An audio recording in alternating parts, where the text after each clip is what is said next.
ছদ্মবেশ ধরে এসে আনন্দীর হাতে থাকা পেন বদলে দিল সুপায়ন।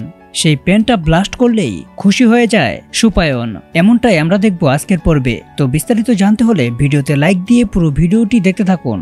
এদিকে আদি বলতেছে, আপনার পরীক্ষা এজন্যই তো এত যত্ন করতেছি, নেন এবার ভালো করে রেডি হয়ে যান, তারপরে দেখবেন পরীক্ষার সময়টা চলে যাবে। আর তখন আনন্দী বলতে থাকে, না স্যার, সময় গেলে চলবে না, আমি এক্ষুনি রেডি হয়ে আসতেছি।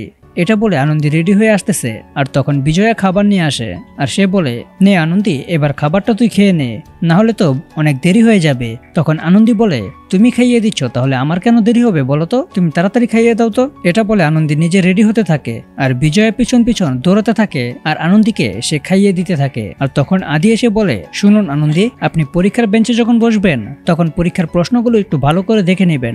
যেটা আপনি পারবেন না সেটা নিয়ে বসে থাকবেন না, সময় নষ্ট করবেন না, এগিয়ে যাওয়ার চেষ্টা করবেন।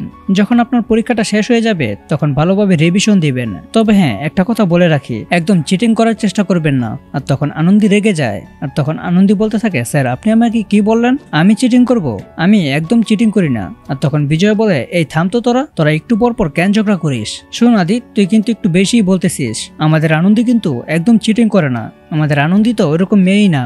নে মা, এবার তুই খাবারটা ভালো করে খেয়ে নে তো, আর সুন্দর করে পরীক্ষাটা দিয়ে আসবি। এরপর দেখা যাবে আদি আর আনন্দী দুজনেই পরীক্ষা দেওয়ার উদ্দেশ্যে বের হয়ে যায়। আদি তখন আনন্দীকে একটা পেন বের করে দেয়। দেখুন এই পেনটা দেখছেন, এই পেনটার দিকে দেখুন, এটা দিয়ে আপনি পরীক্ষা দিবেন। তারপরই তো আনন্দী আদির হাত থেকে সেই পেনটা নিয়ে পরীক্ষা দিতে চলে যায়। সে ওদিকে যখন সে পরীক্ষা দিতে যাবে, হঠাৎ করেই সে সুপায়নের সাথে ধাক্কা খেয়ে যায়। সুপায়নও সেখানে ছদ্মবেশ ধরে দাঁড়িয়েছিল। এরপর ধাক্কা খেয়ে যখন কলমটা পড়ে যায়, আর তখনই সুপায়ন আনন্দীর কলমটা বদলে দেয়। আর আনন্দী সেই কলমটাই নিয়ে পরীক্ষার হলে গিয়ে দেখতে পায় কলমটার ভিতর বাতি জ্বলতেছে, আর সাথে সাথে একটা ব্লাস্টের আওয়াজ হয়ে যায়। আর যেটা শুনে চমকে উঠে আদি, চিৎকার করে আনন্দী বলে ডেকে ওঠে। এদিকে সুপায়ন বলতে থাকে, নেও আনন্দী, এবার তোমার খেলা শেষ। তো বন্ধুরা, তোমাদের কাছে কি মনে হচ্ছে, এবার কি সত্যি সত্যি আনন্দীর জীবনটা শেষ হয়ে গেল, নাকি আনন্দী বেঁচে আছে? তা কমেন্টে লিখে যান। আর এরকম নিত্য নতুন সিরিয়ালের আপডেট পেতে এখনই চ্যানেলটা সাবস্ক্রাইব করুন।